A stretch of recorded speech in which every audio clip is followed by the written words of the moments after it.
भारत और बांग्लादेश के बीच तनाव बढ़ता दिख रहा है। नई दिल्ली में बांग्लादेश हाई कमीशन ने सोमवार को अनिश्चितकालीन वीजा सेवाएं सस्पेंड कर दी। ये फैसला बांग्लादेश के उच्चायोग के बाहर हुए विरोध प्रदर्शन के बाद लिया गया है। मौके से ज्यादा जानकारी दे रहे हैं हमारे संवाददाता प्रशांत त्यागी।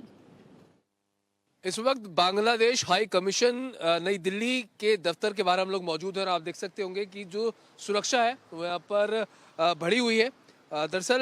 कुछ दिन पहले जो है धरना प्रदर्शन यहाँ पर किया गया था, उसके बाद से जो ये सिक्योरिटी है ज़्यादा बढ़ा दी गई है, बैरिकेडिंग कर दी गई है और कुछ ही लोगों को जो अनुमति है वो जाने के अंदर दी गई है। दरअसल बांग्लादेश में जो अशांति लगातार बढ़ रही है उसको लेकर एक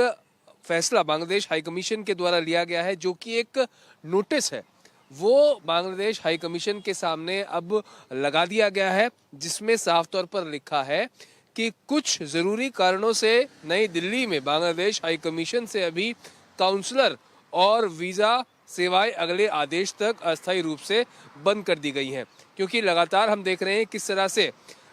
शरीफ उस्मान हादी की मौत के बाद बांग्लादेश में हंगामा चल रहा है और लगातार अल्पसंख्यकों को निशाना बनाया जा रहा है,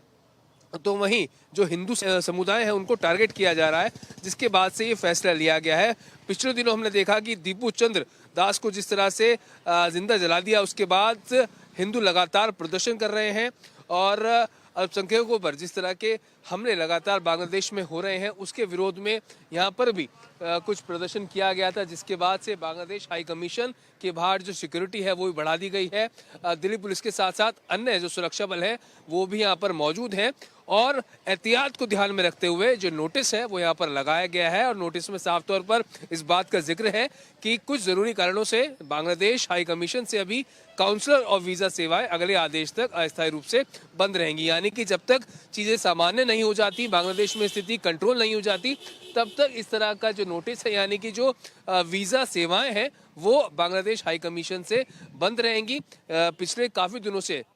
हमने देखा कि शेख हसीना के समय से ही जो बांग्लादेश में अस्थायी रूप से कोई चीज़ें सामान्य नज़र नहीं आ रही थी और अब कुछ दिनों से ज़्यादा अशांति वहाँ फैली हुई है, जिसको लेकर ये फैसला जो है वो हाई कमीशन के द्वारा लिया गया है। हाई कमीशन को जलाने की कोशिश भी की गई थी, तो इस तरह की कोई अप्रिय घटना ना हो उसको देखते हुए हाई कमीशन के द्वारा फैसला लिया गया है। अब देखना महत्वपूर्ण होगा कि कब वहां पर शांति बहाल होगी और फिर से जो वीजा सेवाएं हैं बांग्लादेश हाई कमीशन नई दिल्ली से वो शुरू होंगी। कैमरा पर्सन आलोक सक्सेना के साथ प्रशांत त्यागी, भारत एक्सप्रेस, दिल्ली।